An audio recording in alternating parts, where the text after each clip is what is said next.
Halo guys, welcome back to my channel bareng gue Julio Export. Jadi ini belakang layout baru, jadi gue bikin PC gitu ya. Ini spek luar biasa, kadang-kadang orang suka bercanda spek Lord Luhut. Karena emang kencang banget, ditujukan buat editor baru supaya channel ini benar-benar bisa bikin channel yang berkualitas dan kita bisa bikin harapannya satu konten per hari gitu. Jadi menurut gue sekarang yang paling penting adalah quantity untuk gue tetap terus bikin kayak konten edukasi ekspor, bagaimana komoditi ini bisa diekspor ke luar negeri, bagaimana cara cari supply dan lain sebagainya. Bahkan gue pernah bikin salah satu challenge di konten gue di video ini, di channel ini, itu tentang bagaimana gue challenge ekspor skincare gitu ya. Cuman di video kali ini berbeda, gue tidak membahas tentang challenge skincare, tapi gue membahas salah satu series yang kalian suka tunggu-tunggu, yaitu adalah Tanya Ekspor. Nah, Tanya Ekspor yang kali ini adalah part yang kedua dan gue pengen ngejawabin pertanyaan yang kalian taruh di Instagram gue, karena gue kasih question box terus kalian tanya dan gue mau ngejawabin. Nah, ini adalah pertanyaan yang pertama dari Irvana.71. Bang, kami produksi roasting bean kopi, apa bisa ekspor? Jawabannya bisa banget dong guys.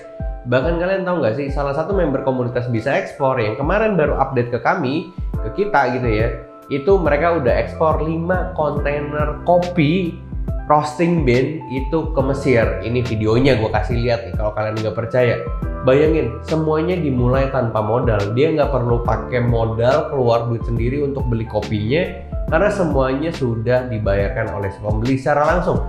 Jadi dia bisa dapat, kalau kemarin gue ngobrol, penghasilan di atas 100 juta per bulan tanpa modal sama sekali. Jadi bayangin, kalau misalnya kalian gitu yang lagi pengen bermain di komoditi kopi, bisa banget.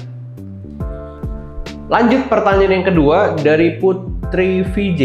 Bang, sedih mau mulai lagi survei supplier tapi terhambat PPKM. Nah, gue nggak tahu, kadang-kadang gue suka bercanda sama temen, ini PPKM abadi gitu ya. Terus kadang-kadang suka kena prank lagi. Gue berpikir kayak akhirnya PPKM selesai, mau ke mall nih, mau ke Bali nih, mau keliling Indonesia nyari supply, mau bikin kayak series ABCDE seluruh Indonesia, diperpanjang lagi happy kayak besok nih akhirnya nih bisa makan di mall, diperpanjang lagi, sampai akhirnya gue pikir capek.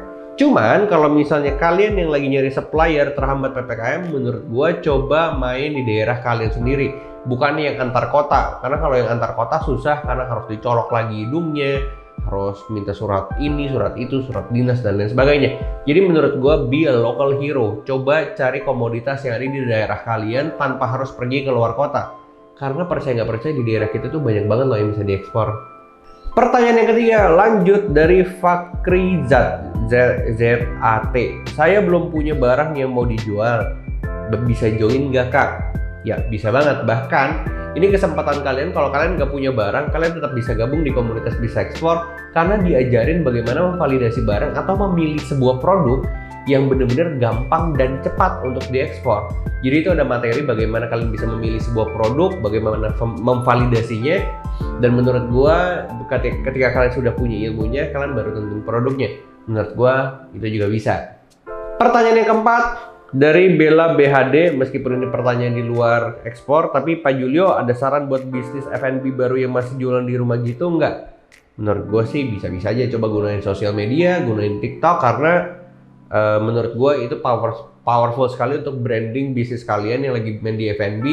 Yang penting sekarang karena semuanya sudah online, kalian bisa coba daftarkan di GoFood dan GrabFood, karena menurut gue, kayak gue suka beli salah satu menu gitu ya, atau salah satu bilang restoran juga bukan, karena rumahan di daerah Gading Serpong itu, kalau gue pernah nanya ya sama yang punya, itu omsetnya aja mungkin bisa 50 juta per bulan. Jadi kalau yang main F&B coba dikonsider untuk gabung di GoFood dan GrabFood.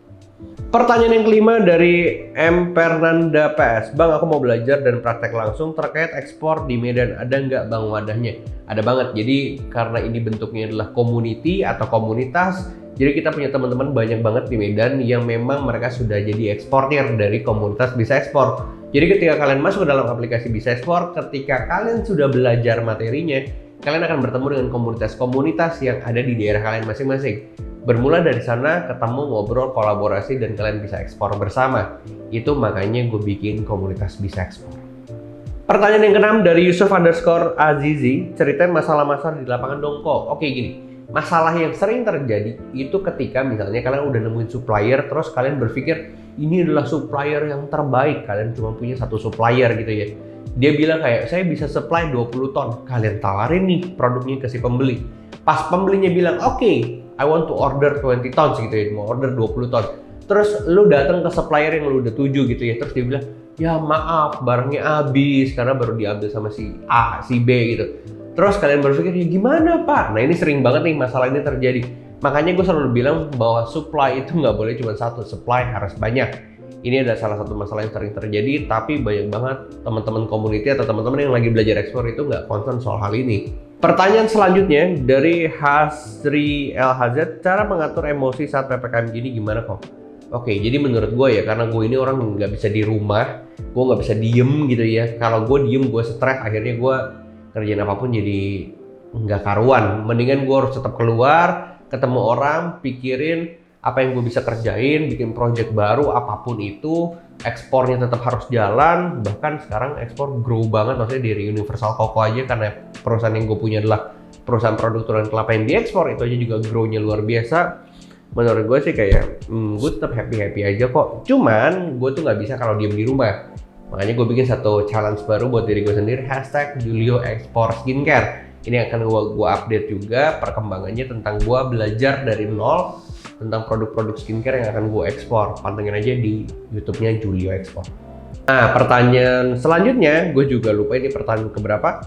Dari Alfredo Liwensky, gimana cari cara supplier yang benar, harus terjun ke lapangan kah? Yes, jawabannya iya. Lu nggak bisa nyari cuma di internet. Cara di internetnya cuma referensi suppliernya adanya di mana. Dan kalian udah dibikin listnya dulu supaya ketika lu datang ke sebuah daerah itu nggak bener-bener baru nyari di sana. Itu fungsinya internet. Tapi apakah perlu turun ke lapangan? Perlu banget, karena lu harus pegang barangnya, lu harus tahu teksturnya, lu harus tahu kondisi di lapangan seperti apa, supaya ketika lu nanti tawarkan ke buyer, lu tahu banget bahwa lu adalah orang yang ahli di bidangnya. Kalau lu nggak pernah turun ke lapangan, sorry itu saya kayaknya nggak bisa deh. Pertanyaan selanjutnya dari _Arif Wibowo, pengen belajar ekspor sampai bisa tapi masih status pegawai, bisa kebagi waktunya nggak ya? Gue pernah jelasin di video yang ini, kalian tinggal klik bagaimana karyawan bisa menjadi seorang eksportir. Itu udah jelas banget, gue udah kasih tahu intisari semuanya, dagingnya, semua sedetail-detailnya bagaimana karyawan bisa menjadi seorang eksportir. Jadi jawabannya bisa banget, yang penting kalian belajar di video yang gue pernah bikin yang ini. Pertanyaan selanjutnya dari adi.p.setiono, kok kalau ekspor udang bisa nggak? Jadi gini, jawabannya bisa banget. Banyak banget dari Indonesia ini yang ekspor itu udangnya udang tambak gitu, ada udang atau udang Faname disebutnya. Jadi itu udang half cooked, udang lepas kulit, tergantung permintaan sih. Tapi banyak banget yang mintanya kayak gini, udah kupas kulit, half cooked, setengah matang. Banyak banget Indonesia yang ekspor ke Thailand. Tapi kalian tahu nggak, Thailand itu sebenarnya cuma nge-repack, bikin brand, kirimnya ke Cina. Jadi 1 kilo udang Faname itu misalnya 80.000, di Cina di retail harganya per 300 gram itu 180.000. Jadi bayangin keuntungannya. Makanya kalau misalnya kalian lagi main udang, kalian bisa belajar di dunia ini, dan menurut gue that's a good business untuk kalian bisa masuk ke dunia ekspor, capek jualan lokal. Oke, pertanyaan yang terakhir dari ma.alfian.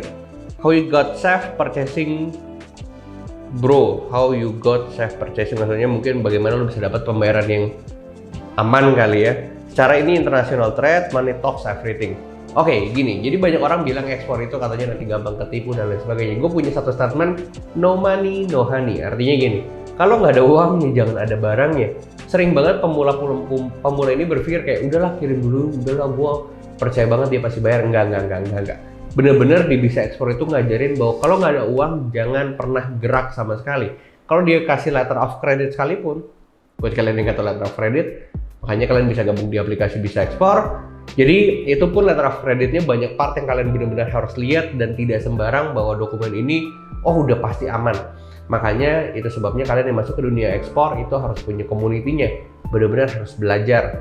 Dan menurut gua kolaborasi itu penting supaya kita bisa saling jaga lah ya, intinya satu sama lain.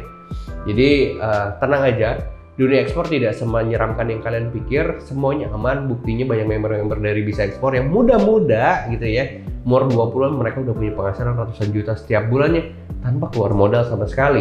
Jadi menurut gue ini adalah kesempatan kalian untuk kalian bisa jadi local hero, bawa produk lokal kalian itu ke luar negeri. Karena capek Indonesia ngomongin impor, tapi nggak pernah ngomongin ekspornya. Makanya di community ini kita benar-benar ngajarin bagaimana orang bisa menjadi seorang eksportir di daerahnya masing-masing. Kurang lebih seperti itu video ini guys. Jangan lupa like, comment, dan subscribe. Benar-benar support channel ini supaya channel ini bisa berkembang jauh lebih besar dan kita bisa kasih dampak buat Indonesia dengan cara ekspor. So, see you on the next video. Bye-bye.